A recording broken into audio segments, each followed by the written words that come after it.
가운데줄 물결랑. 저는 중랑구입니다. 이름을 가운데줄 물결랑이라고 하죠. 이쁘지 않습니까? 그래서 오늘 한번 제가 19대 법사위에서 그렇게 이야기했는데 왜 요즘은 의원님 가운데줄 물결랑 이야기를 안 하세요? 이렇게 이야기하더라고요. 그래서 오늘 가운데줄 물결랑 중랑구갑 국회의원 서영교입니다. 수원고등법원장님, 저 아시죠? 예, 알고 있습니다. 개인적으로 아시나요?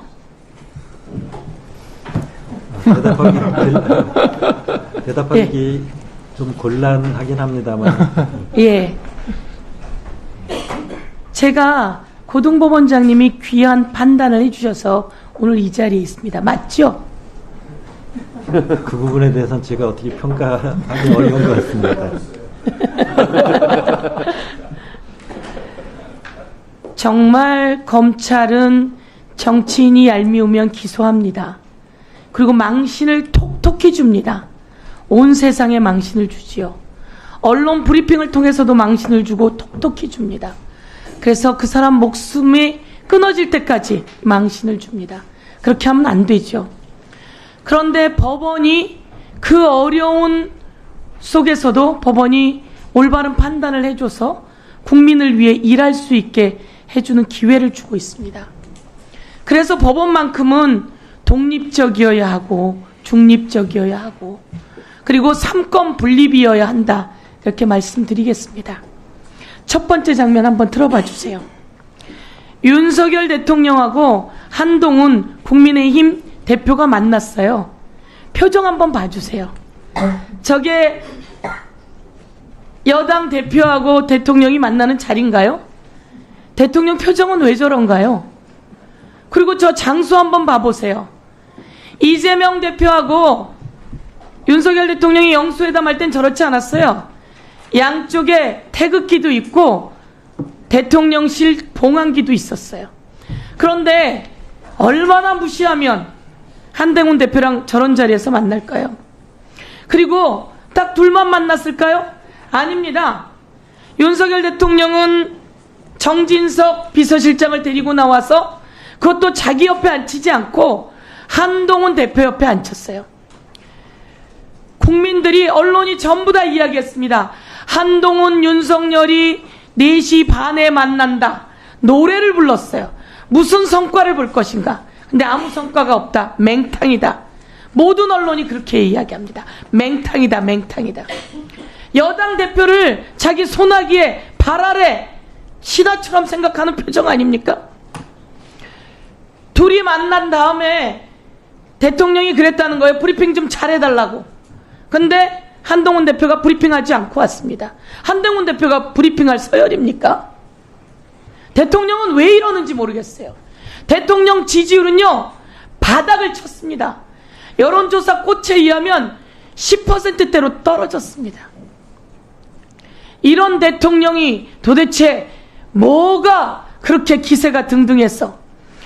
그리고 다음으로 넘겨봐 주세요. 부인을 검찰이 불기소했습니다. 모든 언론이 이야기합니다.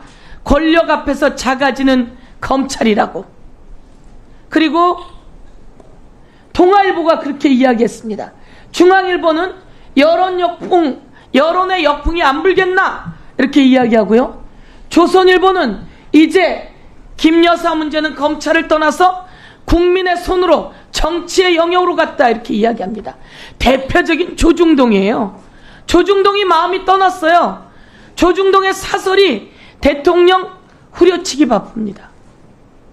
아무리 권력이 센 대통령도 국민이 세워주고 국민의 목소리에 귀 기울이지 않고 국민을 제압하려고 한다면 국민이 그 대통령 엎어버리는 겁니다.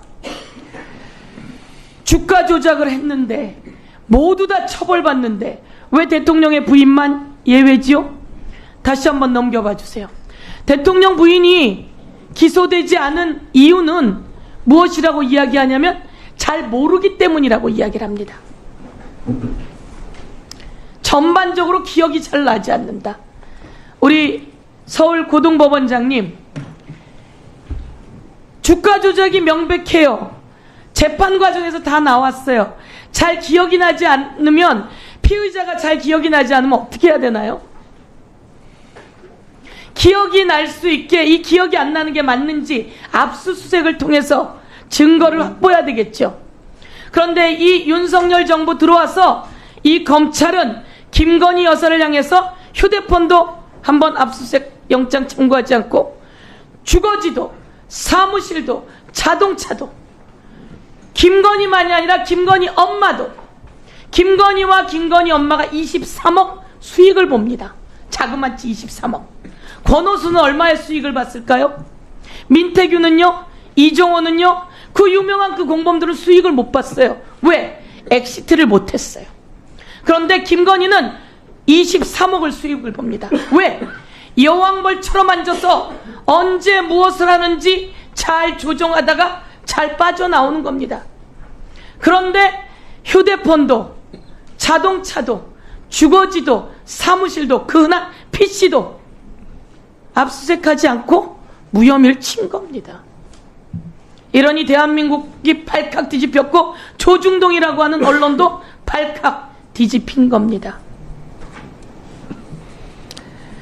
우리 서울중앙지법원장님, 네. 혹시 전현민이라고 아십니까? 공부하고 오셨을 거 아니에요. 전현민. 잘 모르십니까? 네. 그럼 노희복은 아십니까? 잘 모르십니까? 전현민은 누구냐면 국회에 법원에서 파견 나와 있는 협력관입니다. 업무는 소속은 당연히 법원이죠. 법원에서 국회에 나와 있는 협력관이 전현민. 노희복은 여러분이 올 때 여러분을 뒷받침하기 위해서 온 행정관 노희복. 한 명은 사무관이고요, 서기관이고요, 한 명은 행정관입니다. 항상 여러분과 같이 오는데 잘 몰라요. 저도 몰라요. 그러면 혹시 우리 여기에 있는 파견 판사의 이름은 아십니까? 지금 질문에 답하기가 불편하시면 안 네, 하셔도 불편합니다. 됩니다. 예. 네. 그러면 우선 양해주시기 이거는 바랍니다. 뭐 저기 우리 지방법원장님의, 서울지방법원장님의 IQ를 테스트하거나 이게 아닙니다. 그냥 자연스러운 우리의 일상이라는 말이죠. 우리는 이렇게 잘 모르기도 하고 같이 있지만 일을 같이 하지 않으면 잘 모릅니다. 그런데 이재명 대표는 자기는 성남시장이었고 성남도시개발공사의 기관의 국장이었나요? 그랬던 사람을 알 수 없습니다. 그럼 질문이 그겁니다. 개인적으로 잘 아나요? 이렇게 질문합니다. 여기에 대해서 내가 개인적으로는 잘 모릅니다 라고 하는 답변이 이게 기소가 되었고 이 세상을 떠들썩하게 하는 사건이 되었습니다.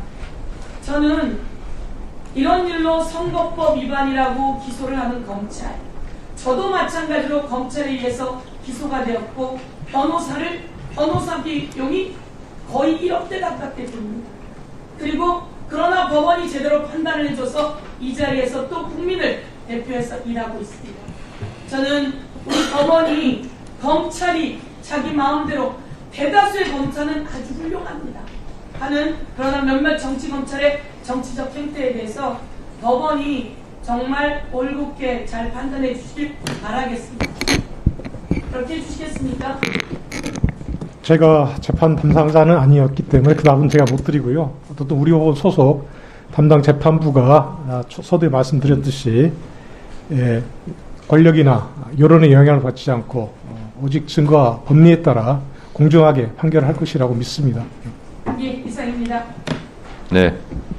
저도 제 비서관 이름이 기억이 안 나가지고 전화를 못 한 적이 있습니다. 어디 역에 갔는데 기차 시간이 다 됐는데. 사람은 다 그런 기억의 한계가 다 있습니다. 네. 네. 다음은 박은정 의원님 질의해 주세요.